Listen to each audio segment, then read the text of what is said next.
Pessoal, vamos então à terceira e última parte da minha aula de introdução à economia política internacional da energia, que também é a introdução à geopolítica da energia para o pessoal que está na pós-graduação. Já postei, as duas primeiras partes, essa agora então é a terceira, corresponde ao PowerPoint que já foi postado previamente nos respectivos espaços do Moodle, da graduação e da pós-graduação, deste ano de 2020. Então, vamos lá. Vamos falar sobre o petróleo e os combustíveis fósseis. Conforme eu já disse, o grupo dos combustíveis fósseis é formado pelo petróleo, pelo gás natural e pelo carvão. Dentro desse grupo de três, existe um subgrupo constituído pelo petróleo e pelo gás natural. Petróleo e gás natural, no seu conjunto, são chamados de hidrocarbonetos, diferenciado do carvão, porque o petróleo e o gás natural quimicamente são muito próximos, e na natureza, com muita frequência, são encontrados juntos, nos mesmos depósitos, as mesmas reservas.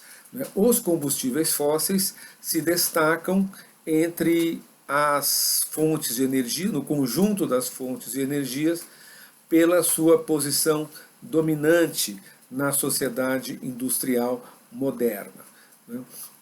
Somando petróleo, gás natural e carvão, eles constituem cerca de 80% da matriz global da energia primária.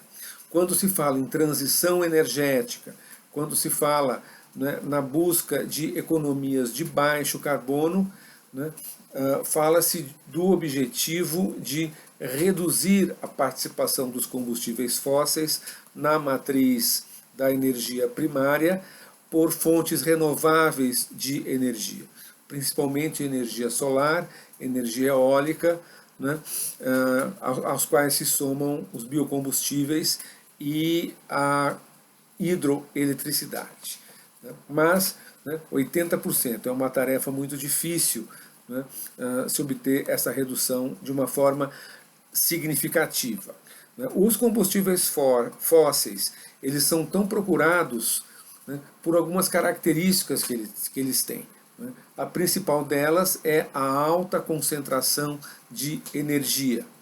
Com uma quantidade relativamente pequena de petróleo, pode-se ter um rendimento energético altíssimo, muito mais alto do que aquele que se obtém com as fontes renováveis de energia. Em grau um tanto menor, mas também com alta rentabilidade energética, se situam o gás natural e o carvão. Os combustíveis fósseis, isso é um outro motivo da sua posição dominante na matriz energética, é que eles são combustíveis altamente adequados às necessidades da sociedade industrial moderna. Eles podem ser armazenados com facilidade, podem ser transportados com facilidade, sem perda nenhuma de rendimento energético, de tal maneira que o seu uso se dá em função das necessidades da própria indústria, do próprio, o setor onde esses combustíveis vão ser consumidos. Podem ser consumidos de dia, de noite, no inverno, no verão, em qualquer parte do mundo, sem perda de valor energético. A energia elétrica gerada em represas, usinas hidrelétricas, a energia elétrica gerada em centrais eólicas e solares, ela é transmitida a longas distâncias por cabos, né, de alta voltagem, e nesse processo de transporte há uma perda de energia, né, além de um custo muito alto para a instalação e manutenção dessa infraestrutura. Os combustíveis fósseis, eles são insumos, né, ou seja, suprimentos indispensáveis para a indústria, e ao mesmo tempo eles próprios constituem uma indústria específica, né, para o seu próprio processamento, né, o que gera gigantescas oportunidades de negócios, quer dizer, gera uma rede de negócios, né, uma rede de empreendimentos econômicos enormes, né, que geram altíssimos lucros. Né. Uma das indústrias mais importantes do mundo no século XX é a indústria do petróleo. Grande parte das maiores empresas do mundo são justamente empresas de petróleo. É um negócio que gira trilhões de dólares todos os anos. Uma outra característica dos combustíveis fósseis é o seu forte impacto ambiental, né? O principal causador do aquecimento global, ou seja, da emissão, né, do CO2, que vai ser o principal gás gerador do efeito estufa, né, que é o responsável pelas mudanças climáticas que nós estamos vivendo, são justamente os principais responsáveis o consumo de petróleo e o consumo de carvão.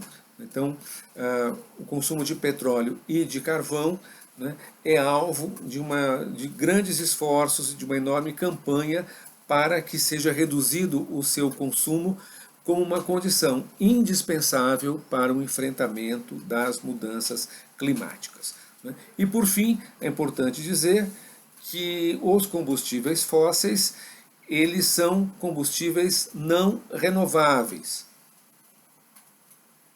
como todos os combustíveis de estoque. Uma vez extraídos da natureza, uma vez consumidos, eles não podem ser repostos. Essa condição de não renovável é muito importante no caso do petróleo.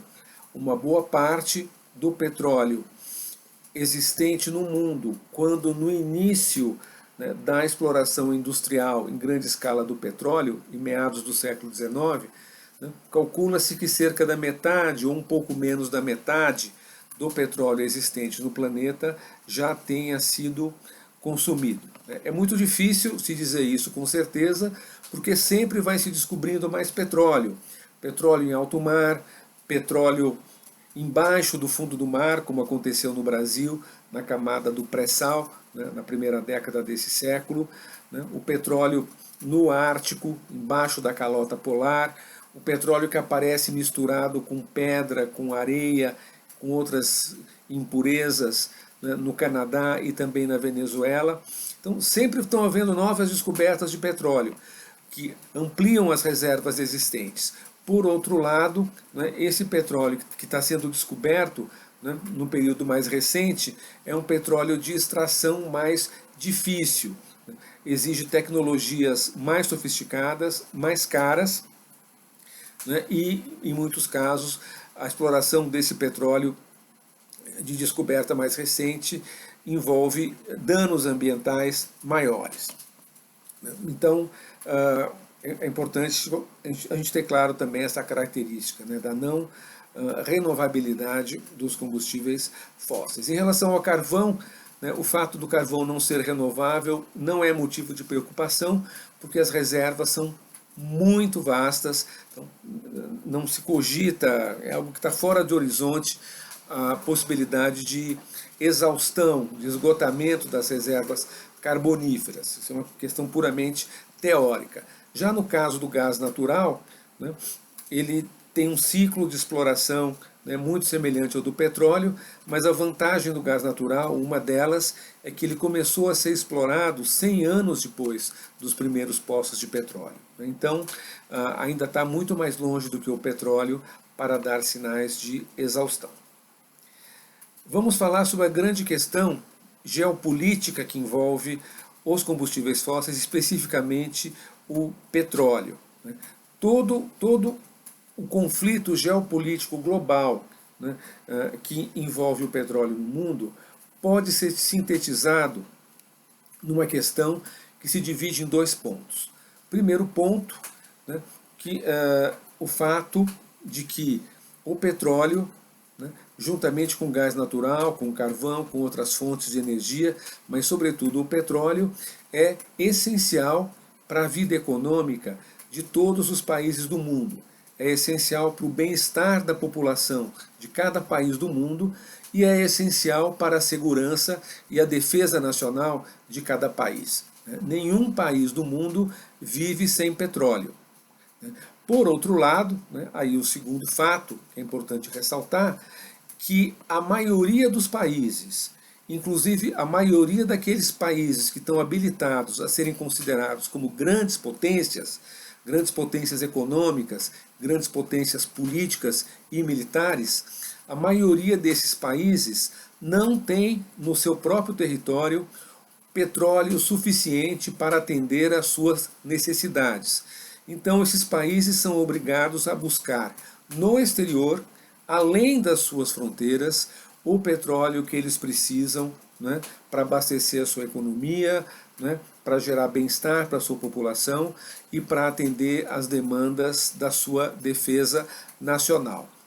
Esse acesso ao petróleo do exterior vai ser condicionado por relações econômicas, por relações políticas que vão se estabelecer em escala global e que vão envolver fortemente o poder dos estados, a capacidade econômica e a capacidade militar. Isso torna o petróleo um assunto de fundamental importância geopolítica, no nosso planeta.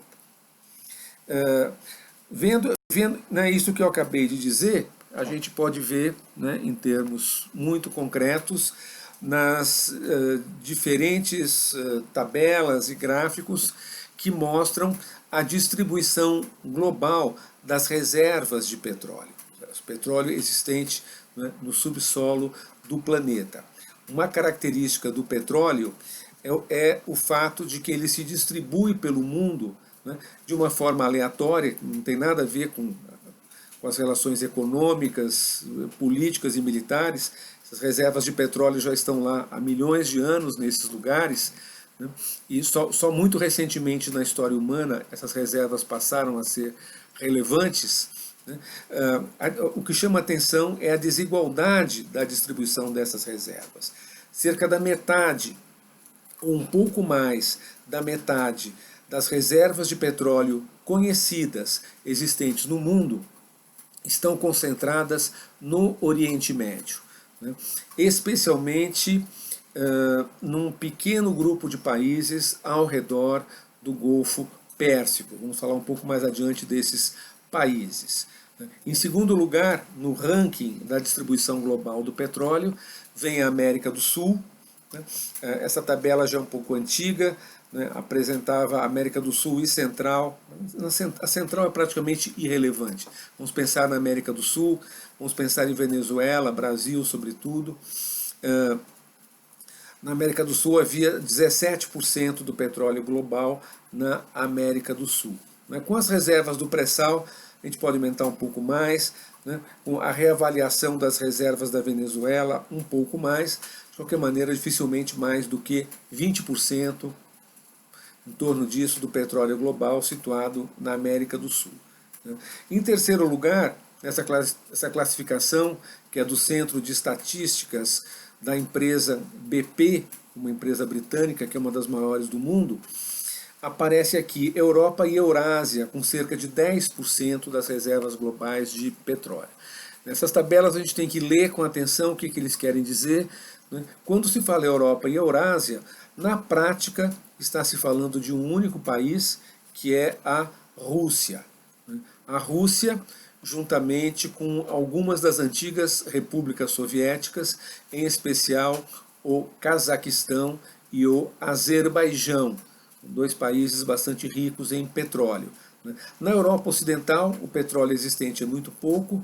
Existem as reservas do Mar do Norte, compartilhadas entre a Grã-Bretanha e a Noruega, mas são reservas que já estão aí em processo final de exploração, né, já estão terminando.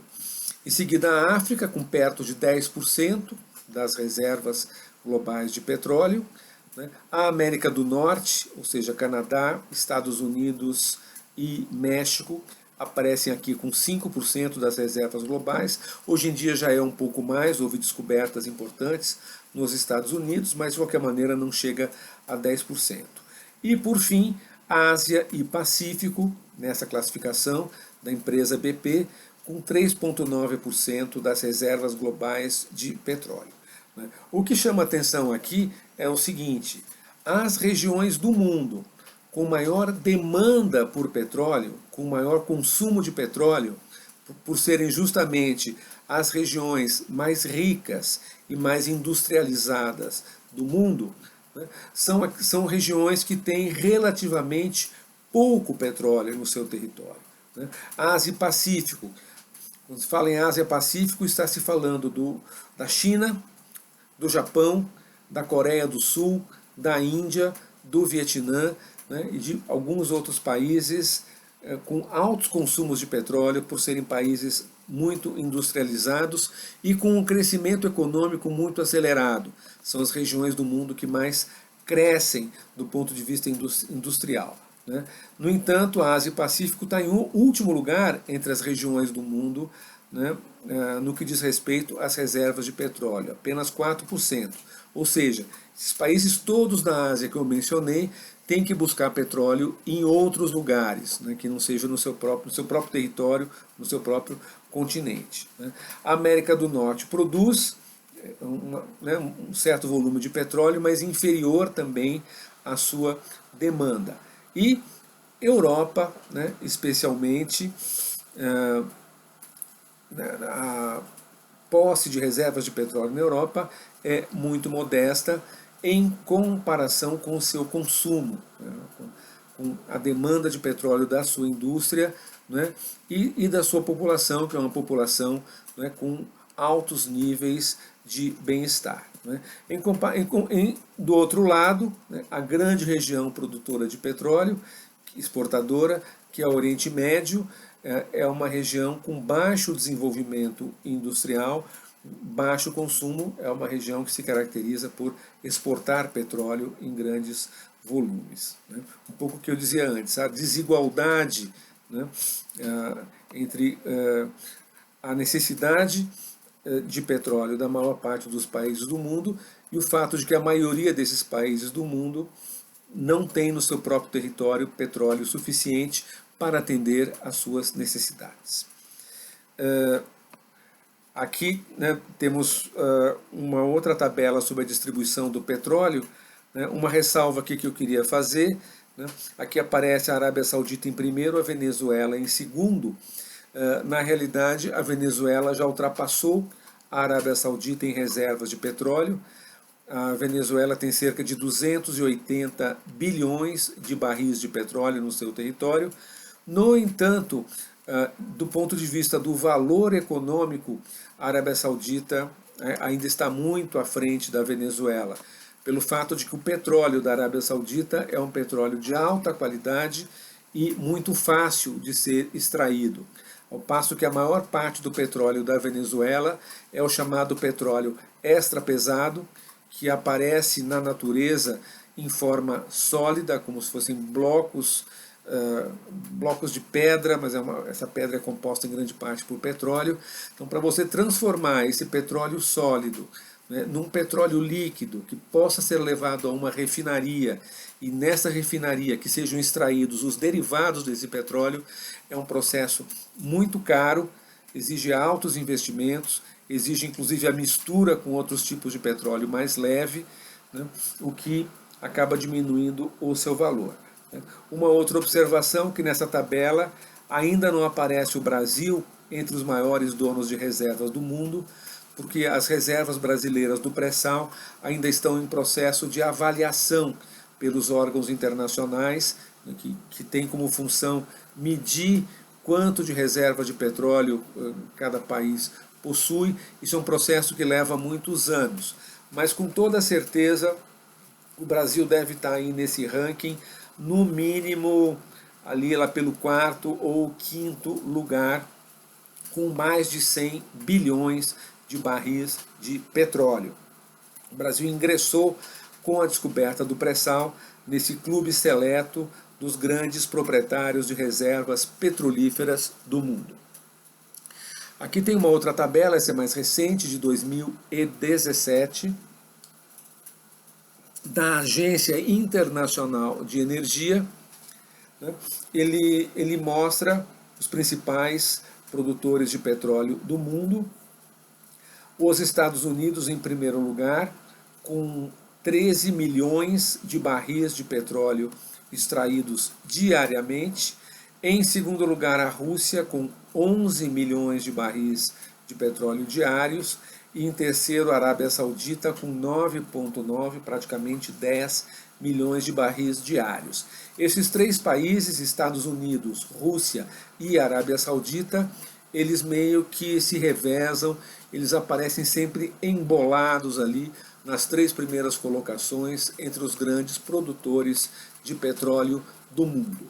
Lá atrás, bem lá embaixo, vem o Canadá, depois o Iraque, depois a China, o Irã, os Emirados Árabes Unidos, e aí já aparece o Brasil com 2 milhões e 700 mil barris de petróleo diários. Um total da produção mundial que tem sido mais ou menos estável nesses últimos anos, sem contar 2020, que é o ano da Covid-19, da pandemia, que afetou fortemente o negócio do petróleo, mas tradicionalmente a produção global de petróleo tem girado em torno dos 100 milhões de barris diários já há vários anos. Vamos falar um pouco, vou comentar rapidamente, inclusive temas que eu vou abordar mais adiante no curso, mas que é bom a gente já antecipar, algumas características da geopolítica do petróleo, que também são da economia política do petróleo. Em relação ao petróleo, os países do mundo se dividem em dois grupos: o grupo dos importadores, que é a grande maioria dos países do mundo, ou seja, aqueles países que não têm no seu território reservas de petróleo suficientes para atender às suas necessidades, então eles são importadores brutos de petróleo. Importadores brutos de petróleo, aliás, desculpa, importadores líquidos de petróleo.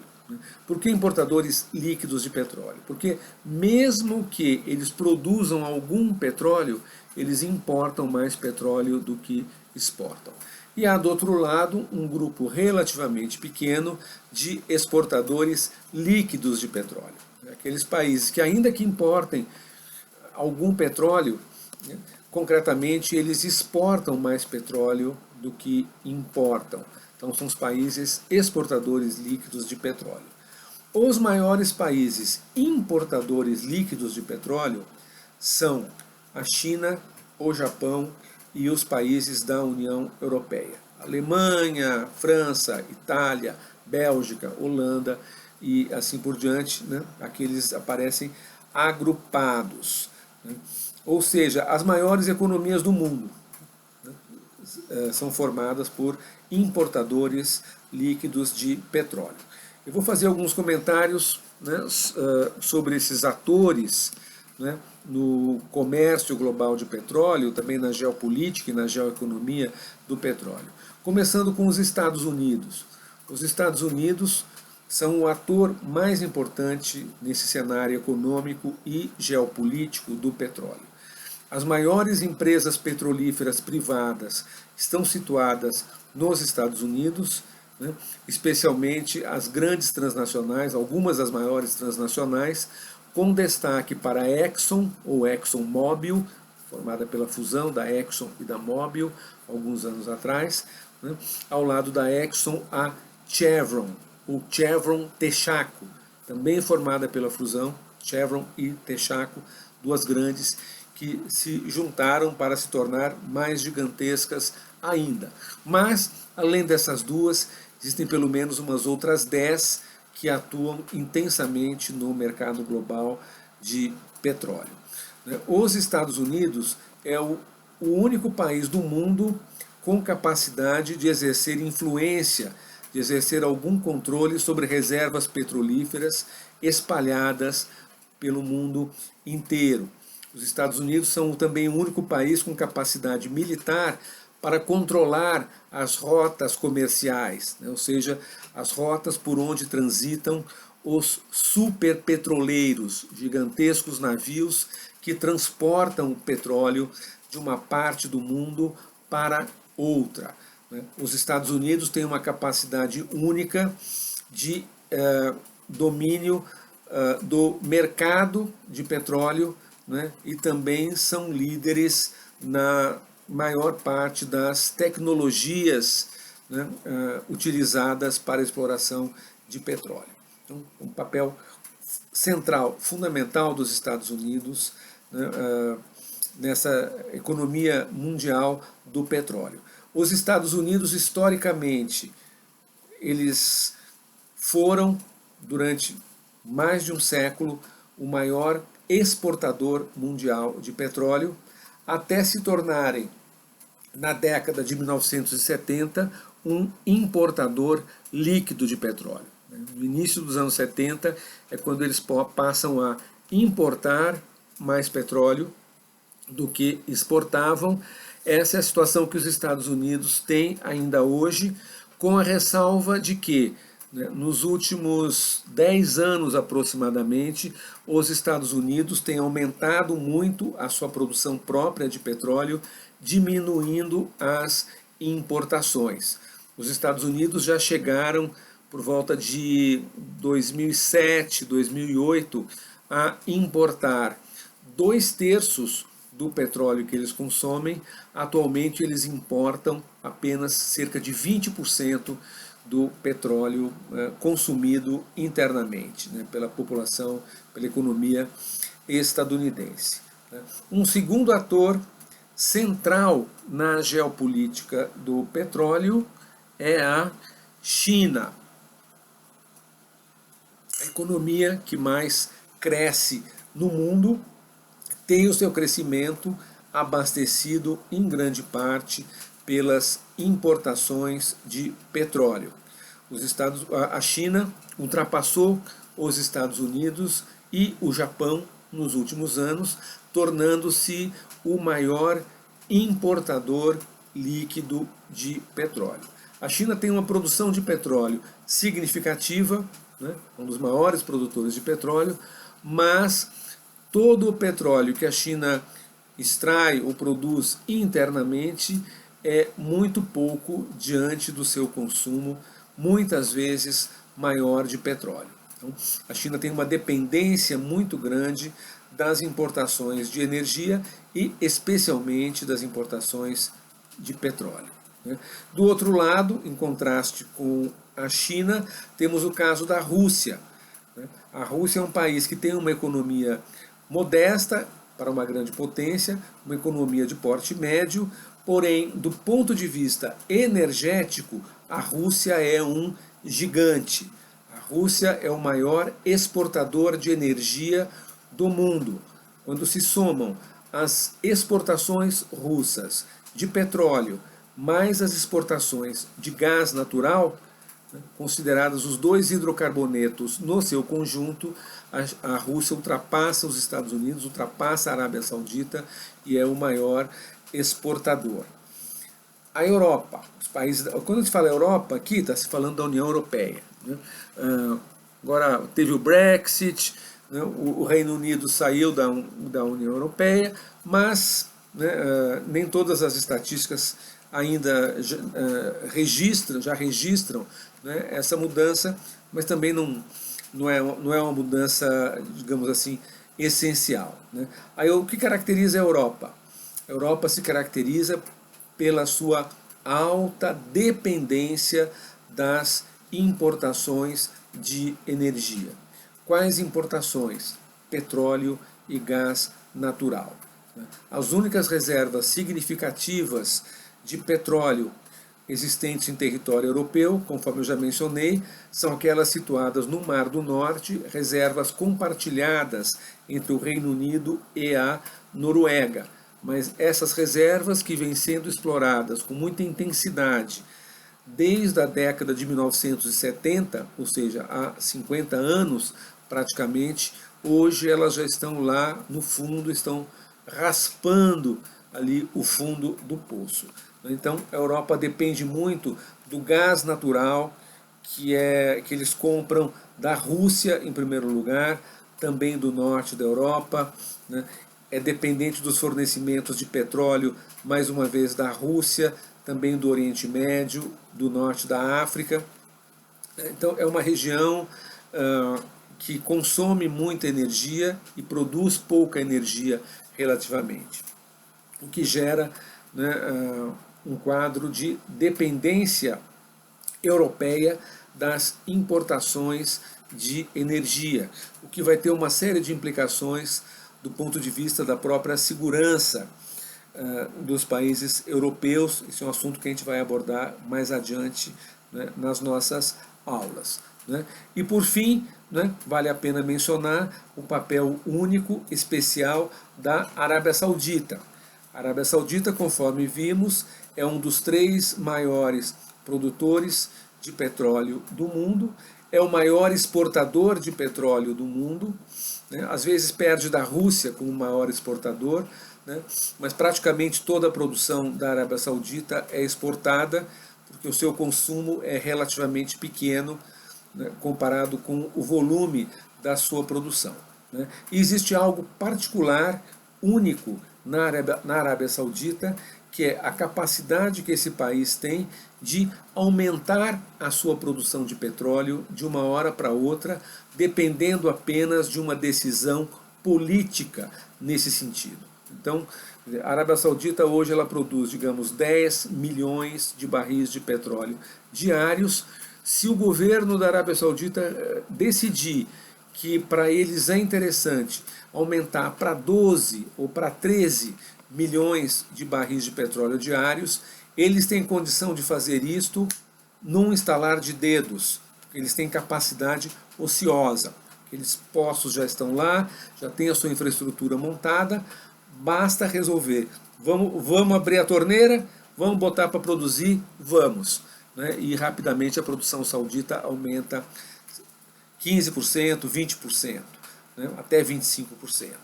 Então, esse aumento ou diminuição da produção saudita, né, obedece a cálculos de mercado, a estratégias comerciais, né, relacionadas com o preço dos combustíveis. Né.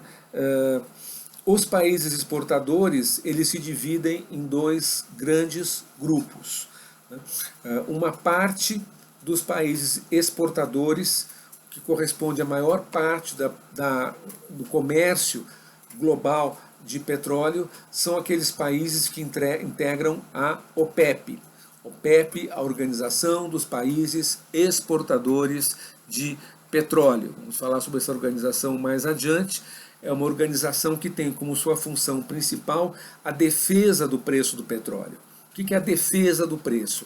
É o esforço para manter os preços do petróleo no maior patamar possível. Quanto mais caro é o petróleo, melhor para esses países que são os exportadores de petróleo. Né? É claro que eles não podem fixar o preço que eles querem, né? Mas eles vão ali batalhar, né, dentro do mercado global de petróleo para conseguir os preços mais atraentes, né, mais interessantes para si próprios. E do outro lado, aqueles países exportadores que não fazem parte da OPEP.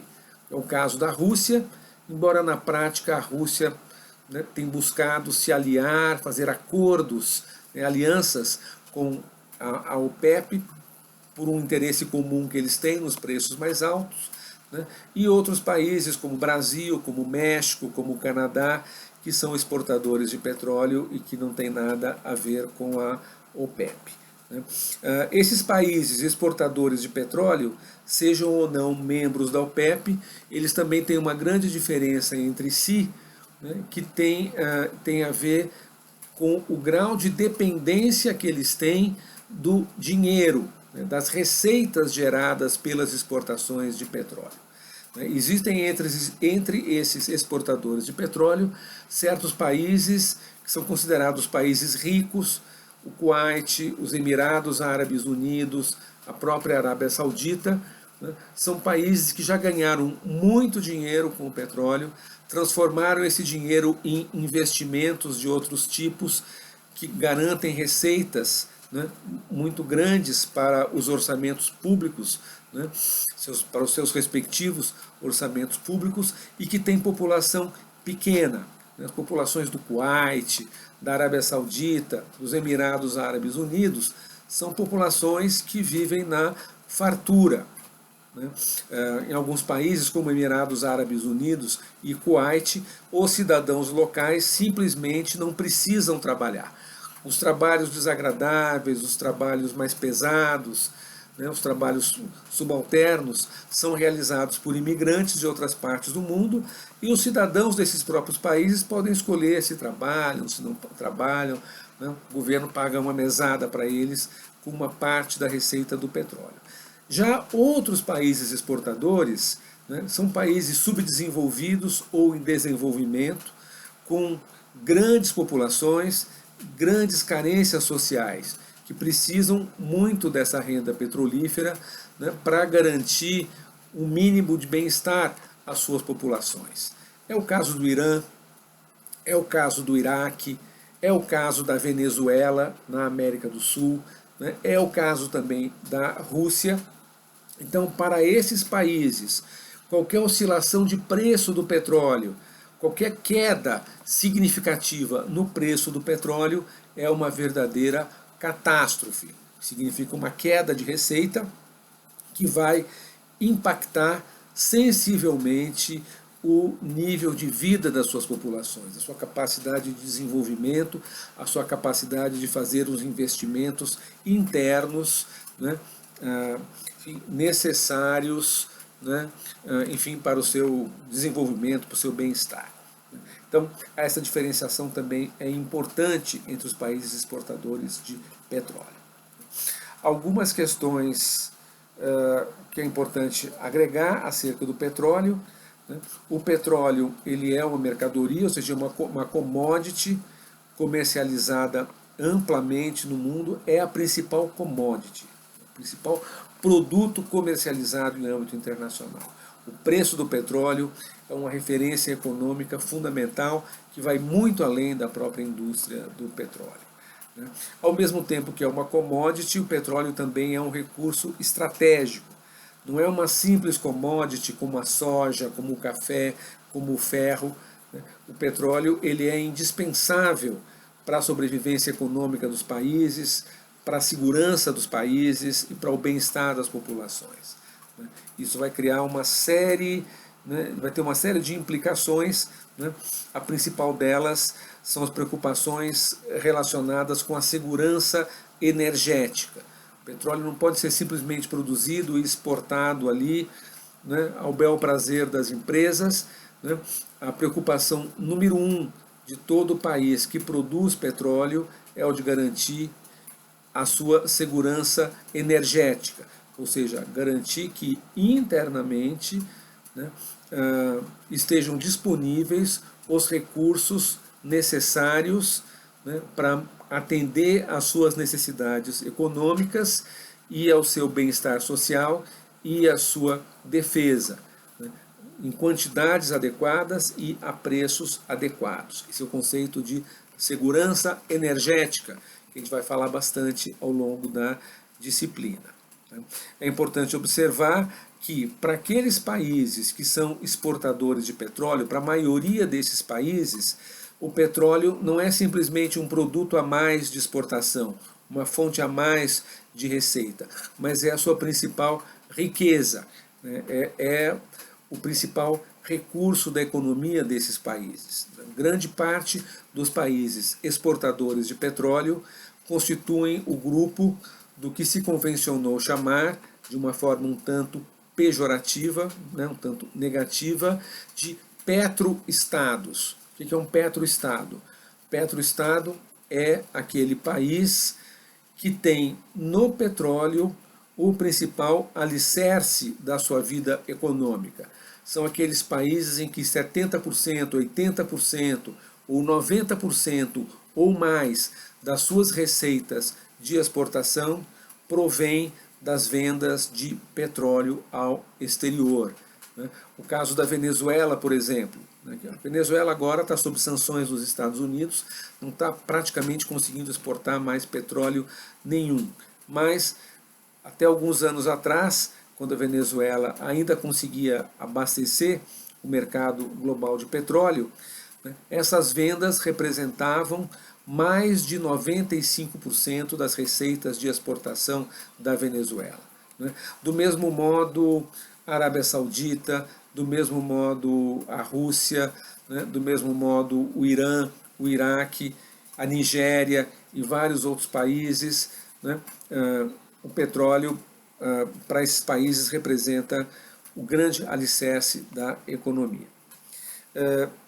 Uma outra questão que é importante mencionar é para que serve esse petróleo que é extraído e que é comercializado, na sua maior parte, é comercializado globalmente. Para onde vai esse petróleo? Quase 2/3 do petróleo que é extraído no mundo se dedica ao setor de transportes. Vai servir de combustível aos veículos movidos a motores a explosão. Ou seja, o petróleo que vai ser transformado em derivados que vão abastecer os motores dos caminhões, dos carros, dos trens, dos aviões, dos navios, dos transportes e enfim, dos tratores, das máquinas agrícolas, das colheitadeiras, debulhadeiras, tantas outras. 2/3 do petróleo vai para o setor de transporte. 16% do petróleo produzido no mundo vai ser utilizado como matéria-prima industrial. Eu estou conversando com vocês, estou utilizando um notebook. Esse notebook ele é feito de um monte de coisas, mas o principal insumo utilizado na fabricação desse notebook, que é de plástico, Dell, esse notebook ele é feito principalmente à base de derivados de petróleo. Eu estou aqui na minha casa, estou calçando uma sandália havaiana, que também é produzida com petróleo. Na minha frente tem um bule de café, que também é plástico, também produzido por petróleo. Tem aqui do meu lado um pote de manteiga. A manteiga, claro, vem da gordura do leite, mas a embalagem aqui, o pote, é plástico, portanto, petróleo. Petróleo tem em toda parte. Porém, esse petróleo que é utilizado industrialmente, que é transformado em todo tipo de produtos sintéticos, plásticos, etc., corresponde a apenas 16% do petróleo que é extraído no mundo. Outros 12% do petróleo que é extraído no mundo é utilizado na geração de eletricidade. É um uso menos sofisticado do petróleo, porém é preciso observar que esse petróleo que é queimado em usinas térmicas para gerar o vapor, que vai acionar turbinas, turbinas que vão colocar em movimento um dínamo que vai gerar eletricidade. Esse petróleo em geral é um petróleo de mais baixo valor, é mais ou menos o resíduo, aquilo que sobrou das refinarias depois de extraídos todos os derivados, principalmente os derivados mais nobres do petróleo, como o querosene e vários outros. E resta ainda nessa tabela 8%, que é aquele petróleo que é utilizado diretamente na indústria como combustível para mover as máquinas, para abastecer as caldeiras das indústrias. Então, o dado mais importante aqui é que 2/3 de todo o petróleo produzido no mundo vai se destinar ao setor de transporte. Se a gente olha para essa questão por um outro prisma, por um outro ponto de vista, né, a gente olhar qual que é a matriz do transporte global, a matriz primária do transporte global, a gente vai chegar a um número muito impactante.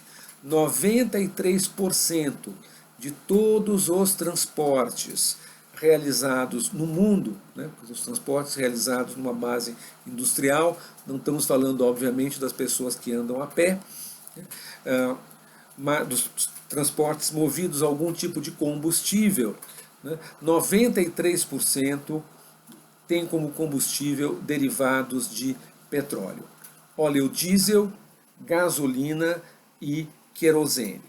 Apenas 7% dos transportes feitos no mundo utilizam, ou 7% dos combustíveis utilizados nos transportes do mundo, né, tem outras fontes que não o petróleo, como o etanol da cana no Brasil, o etanol do milho nos Estados Unidos, o etanol de cana ou de milho ou de outras origens que é misturado à gasolina em vários países do mundo, né, mas tudo isso somado dá apenas 7%. É muito difícil se substituir o petróleo na área dos transportes, né.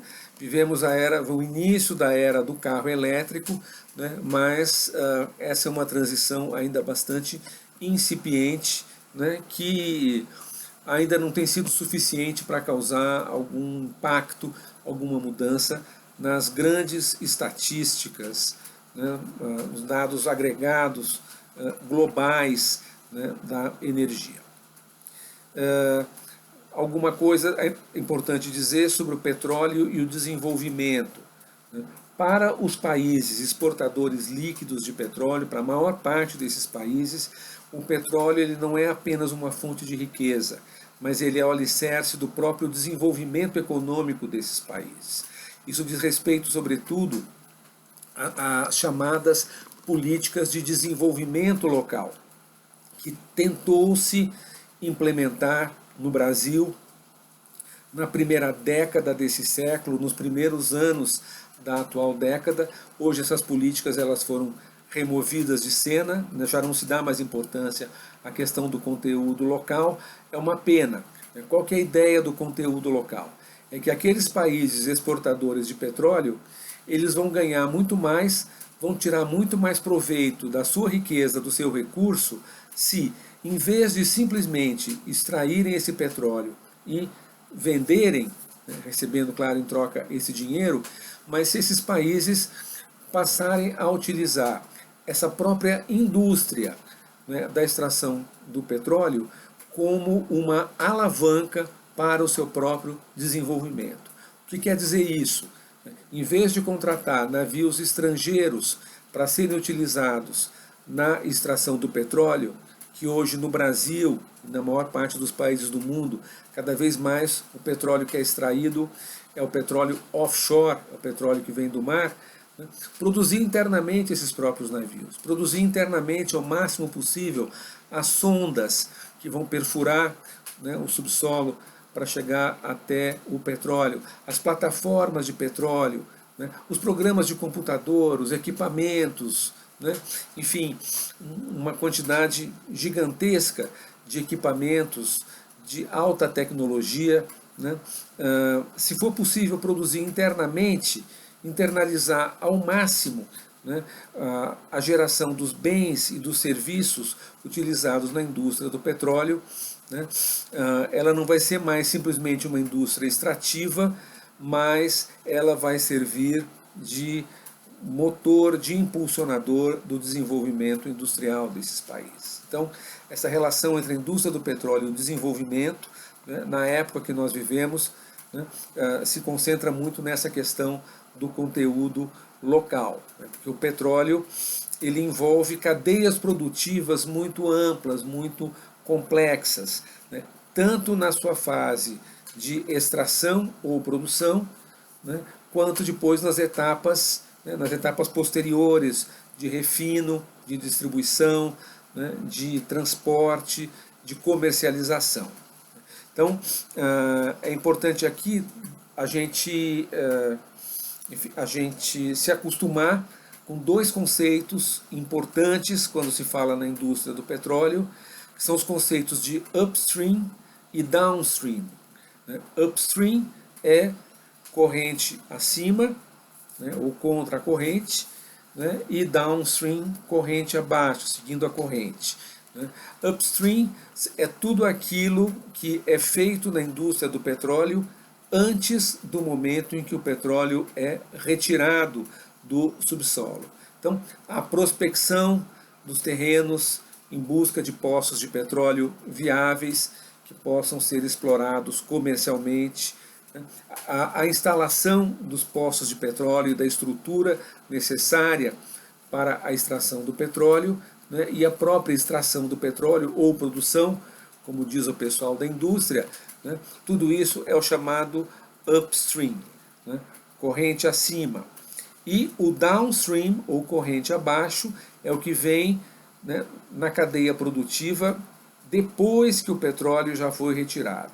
Então, o transporte daquele petróleo depois que ele sai do poço, o refino, todo o trabalho que ocorre dentro das refinarias, onde são produzidos os derivados de petróleo, aí são produzidos mesmo, já não é mais extração, é um processo industrial, a distribuição desses derivados de petróleo e o varejo, o comércio, quando esse petróleo chega finalmente ao seu mercado consumidor. E aqui, por fim, o último slide, ressaltar algumas características da indústria do petróleo. É uma indústria que costuma ser, desde o século XIX, a gente vai ter mais adiante nas nossas aulas, as inovações trazidas pelo Rockefeller, o primeiro dos grandes magnatas do petróleo, ainda no século XIX nos Estados Unidos. Rockefeller, entre outras coisas, inventou a integração vertical da indústria do petróleo. O que significa integração vertical? É se pensar o negócio como uma indústria integrada em todas as suas etapas, de ponta a ponta. É o que se chama no Brasil uma indústria integrada do poço ao posto.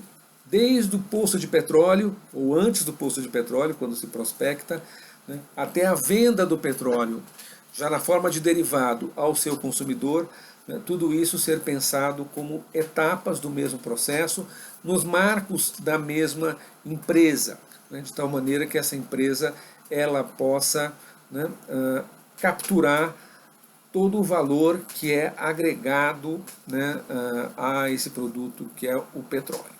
Uma outra característica da indústria do petróleo é o que os economistas chamam de barreira de entrada elevada. O que quer dizer barreira de entrada? Numa sociedade capitalista, teoricamente, todo mundo pode ser empresário, todo mundo pode montar o seu empreendimento e ficar rico ou até milionário. Isso teoricamente, porque na prática a gente sabe que as coisas são muito mais difíceis do que dizem os arautos, os propagandistas das ideias liberais. Existem barreiras de entrada. Então, não é qualquer um que vai poder fazer um negócio que lhe der na telha. No caso específico do petróleo, as barreiras de entrada são gigantescas. É necessário uma altíssima concentração de capital para que essa indústria possa entrar de verdade no ramo do petróleo, especialmente na parte principal do ramo do petróleo, que é a extração de petróleo. Tanto é assim que mesmo países ricos, como a França, por exemplo, a França tem uma empresa importante de petróleo, que é a Total. A Espanha tem uma empresa de petróleo, que é a Repsol. A Itália tem uma empresa de petróleo, que é a Eni. Em outros lugares existe apenas uma empresa de petróleo estatal, como é o caso da Petrobras no Brasil, ou da Pemex no México, ou da PDVSA na Venezuela. né, porque é necessário um investimento gigantesco, né, para se colocar em ação empreendimentos de grande porte, né, na área do petróleo. Isso faz com que, né, no universo empresarial existente no mundo, né, entre as grandes empresas do mundo, a gente vai ter uma presença muito forte de empresas petrolíferas, tanto privadas quanto estatais, entre as maiores empresas do mundo, por qualquer critério que a gente queira avaliar, pelo critério de faturamento, né, ou pelo critério do patrimônio. Até poucos anos atrás, né, aquelas listas feitas por algumas revistas, a lista da revista Fortune, a lista da revista Forbes, duas revistas americanas muito voltadas ali para esse círculo, né, de ponta dos grandes negócios e negociatas, né, nas listas das maiores empresas do mundo, até uns 3 ou 4 anos atrás, havia uma forte presença de empresas petrolíferas, como a Exxon, como a Chevron, como a Shell, como a BP e uma série de outras, né?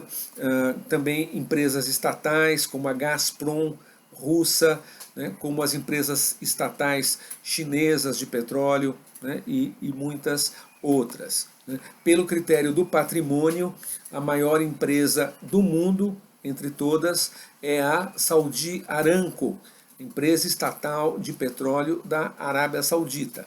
Ela tem um patrimônio gigantesco, incomensurável, porque todo o petróleo existente no subsolo da Arábia Saudita, que é o petróleo mais valioso do mundo, né, o estoque de petróleo mais valioso do mundo, é patrimônio dessa empresa Saudi Aramco, que pertence à monarquia saudita. O petróleo é um negócio tão cobiçado, né, tão procurado, por uma característica especial que ele tem, que diferencia o petróleo, por exemplo, da fabricação de automóveis, ou da fabricação de computadores, ou de aviões, para falar de alguns dos grandes negócios do mundo. O petróleo é um produto que vai gerar um lucro que, ao contrário de quase todos os outros negócios, não tem uma relação direta com os seus custos. Em geral, um negócio qualquer, ele funciona, de tal maneira em que o preço do produto ele vai trazer embutido todos os seus custos e mais uma margem razoável de lucro. Essa margem de lucro, ela nunca vai poder ser uma margem exagerada, porque se essa margem for muito alta, imediatamente concorrentes vão afluir para aquele setor e, pelo próprio mecanismo da concorrência, os preços vão baixar. No caso do petróleo, isso não existe. O preço do barril do petróleo tem muito pouca relação com o custo de extração daquele petróleo. O preço do petróleo vai ser o preço mais alto que os consumidores estiverem dispostos a pagar, dentro de uma situação, em que a oferta e a demanda de petróleo estão sempre oscilando. O que vai regular, em última instância, o preço de petróleo no mundo é a relação entre aquele petróleo que é extraído, de um lado, e de outro lado, qual que é a demanda por petróleo por parte dos consumidores. Então, é uma relação que propicia lucros extraordinários, às empresas que abastecem esse mercado. A gente vai falar também sobre os preços mais adiante, mas em detalhes. O preço atual do petróleo, só para terminar aqui com uma curiosidade, atualmente o petróleo está num preço bastante baixo em comparação com o que vinha sendo a média até o ano passado. O petróleo hoje está em torno dos $40 o barril. O petróleo começou esse ano na casa dos $60 o barril, ou seja, 50% a mais, do que é hoje. Mas os preços do petróleo despencaram com a pandemia do Covid-19,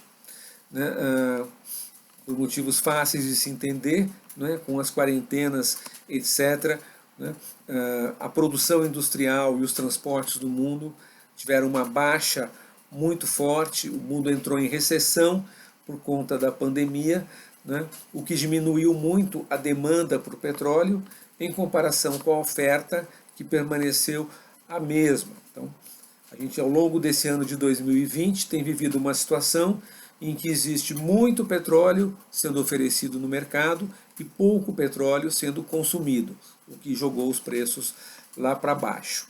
Né? O petróleo ele é comercializado de duas formas, né? São basicamente dois indicadores do preço do petróleo, né? Um preço que é estabelecido a partir do mercado dos Estados Unidos, a gente fala que é o petróleo WTI, Western Texas Intermediate, né? E uma outra referência dos preços do petróleo é o petróleo chamado de Brent, que é o petróleo que é comercializado basicamente na Europa. O Brent sempre um pouco mais caro do que o petróleo WTI dos Estados Unidos. Atualmente está 40 dólares, né, o WTI, né, isso dados de hoje, 28 de setembro de 2020, e 42,3 dólares o barril do petróleo Brent. Né? O que é o barril do petróleo? Né? O barril do petróleo é uma unidade de comercialização, né? Não se vende petróleos em barris, né? Isso é apenas uma abstração. Né? O barril de petróleo é uma unidade que corresponde a 159 litros. Né? Mais adiante, quando formos falar da história do petróleo, vamos entender da onde que vem essa unidade de medida que é o barril. Deixamos isso mais para frente. Terminamos por aqui, então, essa introdução à economia política internacional do petróleo, também a geopolítica né, da energia. Espero que vocês tenham gostado.